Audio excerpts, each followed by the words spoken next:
तो अब मैं आपको बताऊंगा मेरे 10 दिन कुछ ना खाने, कुछ ना पीने और किसी से ना बात करने की कहानी। ये व्रत खाने को ना कहने की नहीं, बल्कि मेरे आईफोन, मेरी वॉच, मेरा आईपैड और मेरे मैकबुक को ना कहने की है।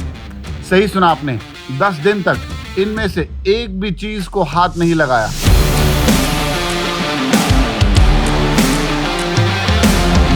आइए देखते हैं मेरे 10 दिन की विपासना मेडिटेशन कोर्स जो कि मैंने राजकोट में किया।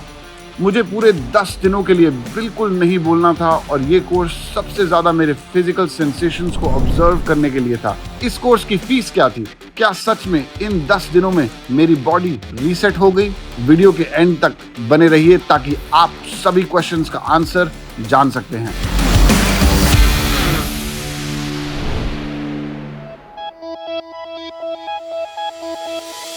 अगर आपको लगता है कि मैं वहां जाने से पहले घबरा रहा था, तो आपको बिल्कुल सही लगता है। मैं वाकई काफी डरा हुआ था। सभी लोगों की तरह मेरी लाइफ में भी गोल्स और माइलस्टोन थे जो कि पूरी तरह से मुझ पे या मुझसे जुड़े लोगों पे डिपेंडेंट थे। पर कई बार ऐसा होता है कि चीजें आपके प्लान के मुताबिक नहीं चलती और आप अपने आप से ही सवाल उठाने लगते हैं। ऐसी ही सिचुएशन मेरे साथ भी हुई जब मुझे कुछ भी अच्छा नहीं लग रहा था।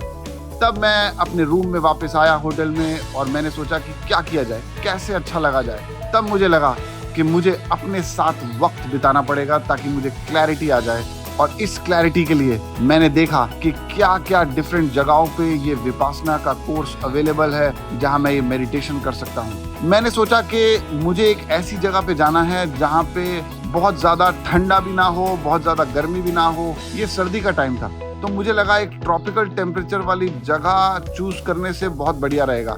मेरे सामने निकली कुछ अवेलेबिलिटी राजकोट के लिए और मुझे लगा ये एक परफेक्ट जगह है। मैंने एप्लीकेशन फॉर्म को फिल कर दिया जो अगले 24 घंटे में एक्सेप्ट हो गया। एक हफ्ते बाद मैं दिल्ली के डोमेस्टिक एयरपोर्ट पे था जहां मुझे दिल्ली से राजकोट की इंडिगो फ्लाइट लेनी थी। राजकोट बहुत ही फेमस है क्योंकि यहाँ महात्मा गांधी का बचपन गुजरा था। चलिए इस कोर्स को मैं आपको अच्छे से समझाता हूँ। तो धमा क्या होता है, विपासना क्या होता है, क्या होता है अगर आप वहाँ 10 दिन का समय बिता लेते हो, इसकी कॉस्ट क्या है, आपको सोने को कहाँ मिलता है, आपको खाने के लिए क्या मिलता है, क्या इसको अप्लाई करने के लिए कोई एलिजिबिलिटी क्राइटेरिया है या हर कोई अप्लाई कर सकता है, क्या ये वुमेन के लिए सेफ है?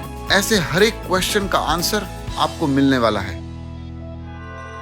पहले इस प्रैक्टिस का ओरिजिन जानते हैं। एंशिएंट इंडिया में लगभग 5th या 6th सेंचुरी के समय एक बच्चा जिसका नाम गौतम था, उसने एक अद्भुत खोज की।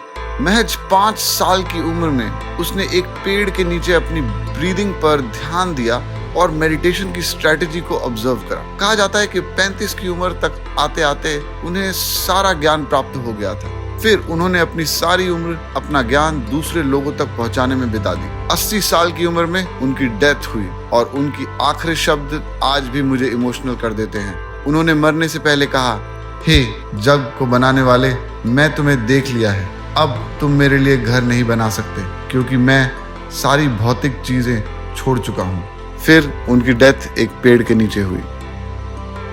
वो बेसिकली वर्ल्ड को ये मैसेज देना चाहते थे कि उन्होंने अपने रिएक्शंस पर कंट्रोल कर लिया था, जिसे वो संकारा कहते हैं। उन्हें ज्ञान की प्राप्ति हो चुकी थी और वो उस पॉइंट पर पहुंच गए थे जहां शून्य था, सब कुछ बराबर। और साइंटिफिक टर्म्स में कहा जाता है कि उनकी मौत के बाद वो उनकी बॉडी में कोई डीएमएम एक्टिव नहीं था। विपासना की टेक्निक बीते कुछ सालों में अपने ओरिजिनल फॉर्मेट से काफी चेंज हो चुकी है और आज की डेट में सिर्फ 2 टाइप की मेडिटेशन बचे हैं जिनका नाम है अद्वैता वेदांता और धम्मा मेडिटेशन। मेडिटेशन की प्रैक्टिस को हिंदू धर्म से जोड़ा जाता है और इसके वैदिक ओरिजिन्स हैं। इसका मकसद शरीर और मन के साथ को पहचानना है।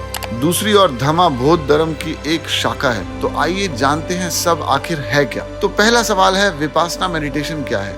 ये बेसिकली 10 दिनों का मौन व्रत है और ये कोर्स पूरी दुनिया भर में बिना किसी फीस के अवेलेबल है। इस कोर्स की फंडिंग पूरी तरह डोनेशन से है। इस कोर्स में हर तरह की सुविधा उपलब्ध है। ज्यादातर सेंटर्स जो कि इंडिया के बाहर हैं वहाँ सोने के लिए डॉर्मेटोरीज होती हैं, पर अच्छी बात यह है कि इंडिया में यहाँ पे आपको अपना पर्सनल रूम मिलेगा, क्योंकि यहाँ वो लोग इस बात का खास ख्याल रखते हैं कि कोर्स के ड्यूरेशन में आप किसी से बिल्कुल भी बात ना करें।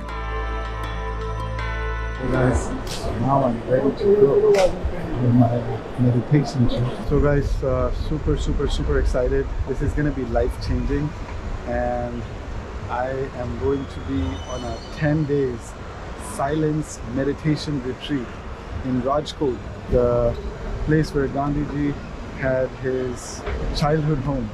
Super excited.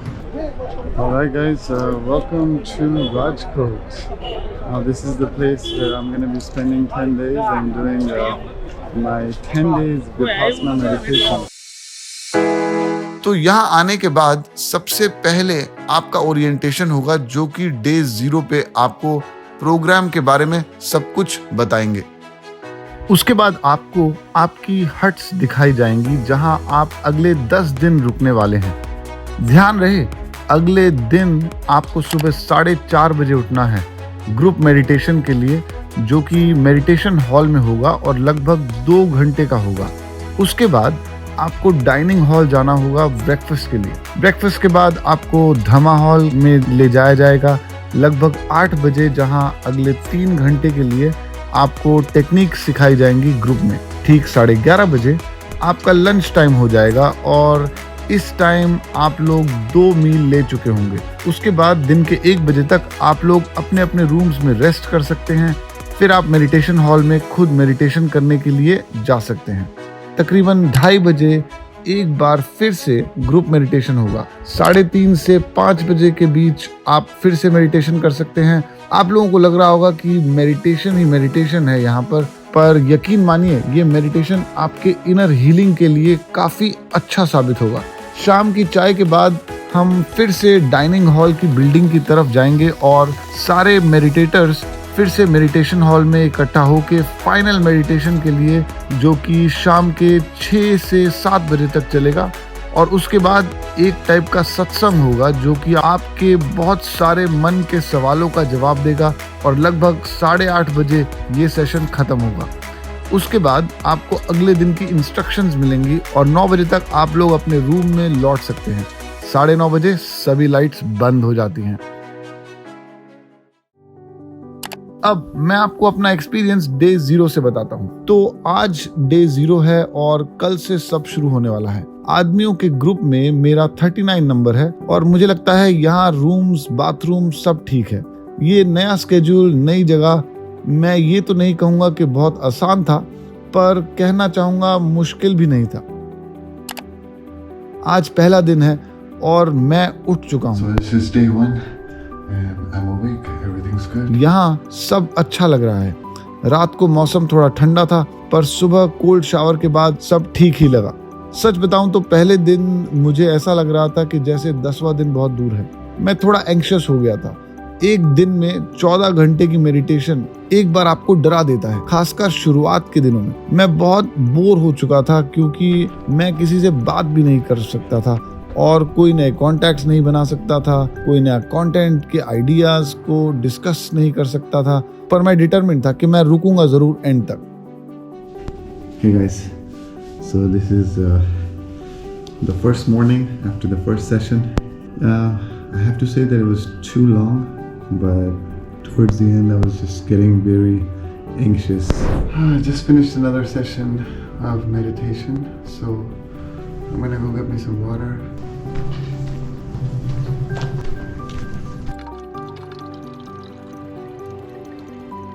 Hey guys, so it's not even noon and I've already had 2 meals. अब तक सब ठीक ही चल रहा है और मैं पूरी कोशिश करके इस एक्सपेरिमेंट से मुझे इनर नॉलेज मिले, विजडम मिले, सेंसेशंस फील हो और साथ ही नए क्रिएटिव आइडियाज भी आए। अपने आप के साथ अकेले रहना। मैं पूरे दिन लगभग निकोटीन और वेप के बारे में सोचता रहता था। मैं कहूँगा कि जब से यहाँ आया हूँ मैंने वेप को छुआ भी नहीं। जाहिर सी बात है कि वो आपके सारा सामान तो लेते नहीं, आप आराम से चोरी कर सकते हैं, पर फिर यहाँ आने का क्या सेंस, इसलिए मैंने कोई भी टाइप की चोरी नहीं की। Hey guys, so still day 1. अभी शाम के 6 बजे हैं और हमें ग्रुप मेडिटेशन के लिए जाना है। लगभग 1 घंटे के लिए मेडिटेशन होगा और 7:10 पे हमें डिस्कोर्स सुनाया जाएगा। And for 1 hour we meditate and then at 7:10 we're going to be hearing the discourse. पहले दिन खत्म हो चुका है, 9 और दिन बाकी हैं। अभी आगे बहुत मेहनत करनी है।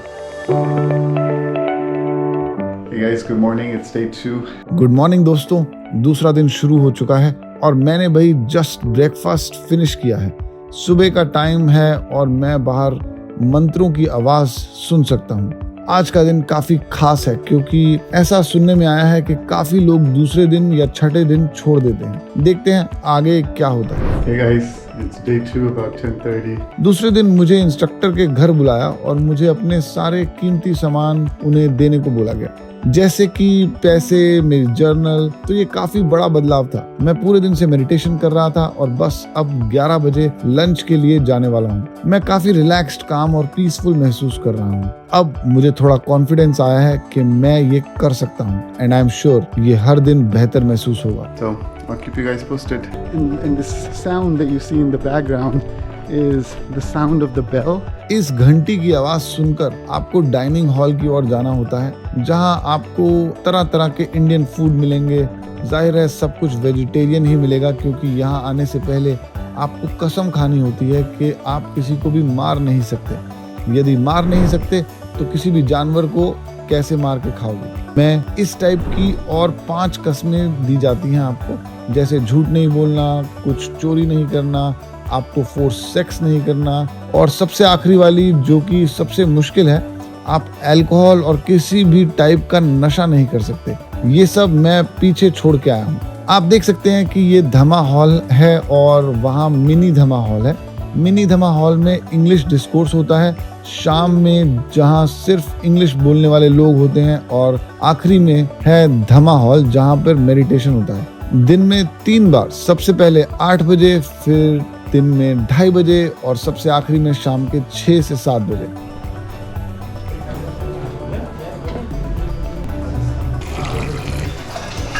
अब देखते हैं लंच में आज क्या मिलने वाला है।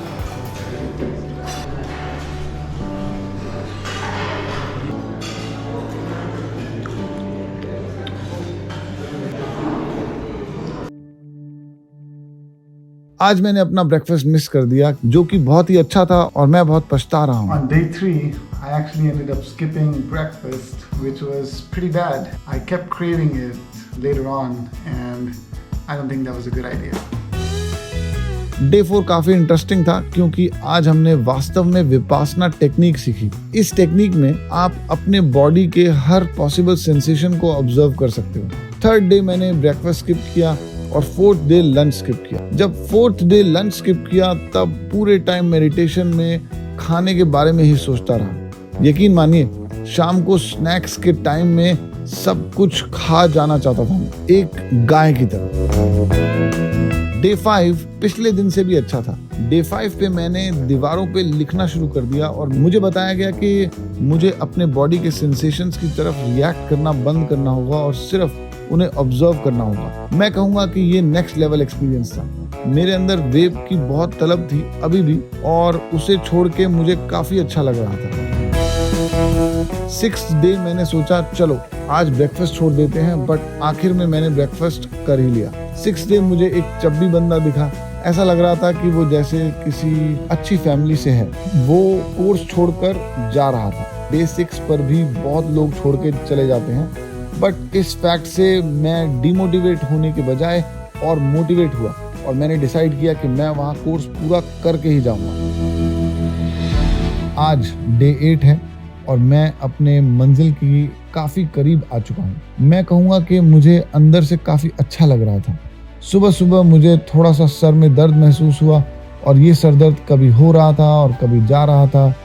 डे 9 के पास पहुंचकर मुझे यकीन हो गया कि मैं ये कर चुका हूँ और हम सब एंटिसिपेट कर रहे थे कि अगले दिन कौन गेस्ट आने वाले हैं। डे 10 का एक्साइटमेंट में मैं कहूँगा कि बहुत ज़्यादा था, क्योंकि पिछले 10 दिनों से हमने किसी से एक भी शब्द नहीं बोला था और आज हमें वो आज़ादी मिलने वाली थी जब हम सबसे बात कर सकते थे। अब मैं डे वाइज ब्रेकअप करके बताता हूँ कि मैंने क्या सीखा। डे 1 पे हमने सिर्फ अपनी ब्रीदिंग पे फोकस किया। डे 2 पे हमें आना पाना के बारे में बताया गया, तब हमें ट्रायंगुलर एरिया ऑफ ब्रीदिंग पर फोकस करना था। डे 3 पे अपने सेंसेशंस और अपर लिप्स पे फोकस था। डे 4 बहुत इंपॉर्टेंट था, जब हमने विपासना टेक्निक पूरी सीखी, हमने पूरी बॉडी के सेंसेशंस पर कंसंट्रेट करा। ये ऑब्जर्वेशन हमें डे 5 और डे 6 को कंटिन्यू किया। डे 7 को हमने डिफरेंट बॉडी पार्ट्स और सेंसेशंस को ऑब्जर्व करा। डे 8 को धारा प्रवार का कॉन्सेप्ट इंट्रोड्यूस करा। धारा प्रवार एक कॉन्सेप्ट है जिसमें आप अपनी बॉडी के हर अलग अलग सेंसेशन पे फोकस करते हैं और आप महसूस कर सकते हैं कि आपका ब्लड एक पार्ट से दूसरे पार्ट में फ्लो हो रहा है। ये फीलिंग आपको बहुत ही अमेजिंग लगेगी, बट अगेन आपको बहुत काम और फोकस होना होगा। डे 9 को हमें अपने आप के बारे में जानने और जागरूक होने का मौका मिला। ये बहुत इंपॉर्टेंट दिन था।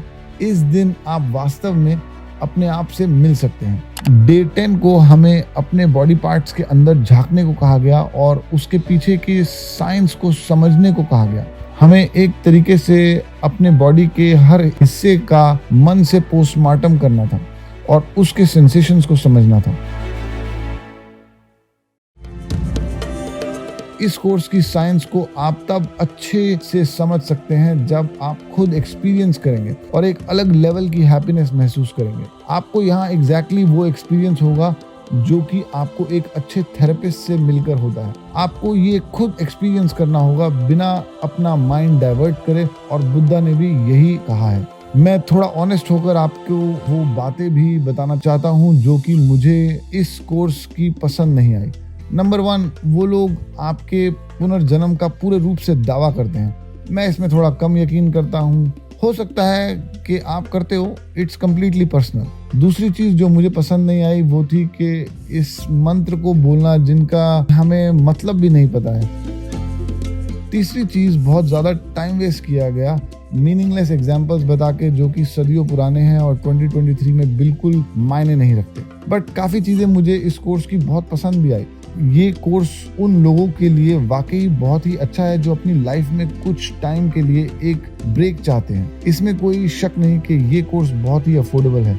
तीसरा, जब आप ये कोर्स इतने सारे लोगों के साथ करते हैं तो इससे काफी फर्क पड़ता है, क्योंकि आपके अंदर कॉन्फिडेंस आ जाता है कि इस प्रोग्राम को पूरा करना होगा। आप सोचोगे यार इतने लोग कर सकते हैं तो मैं क्यों नहीं। और आखिर में मैं कहना चाहूँगा कि ये बहुत ही फास्ट रीसेट कोर्स है जिससे आपको बहुत कुछ सीखने को मिल सकता है, और हो सकता है चीज़ों को देखने का नज़रिया काफ़ी बदल जाए और आप अल्कोहल, स्मोकिंग, निकोटीन जैसी एडिक्शंस आसानी से छोड़ सकते हैं। In conclusion, I really love this course and one must try it out. There is no harm at all.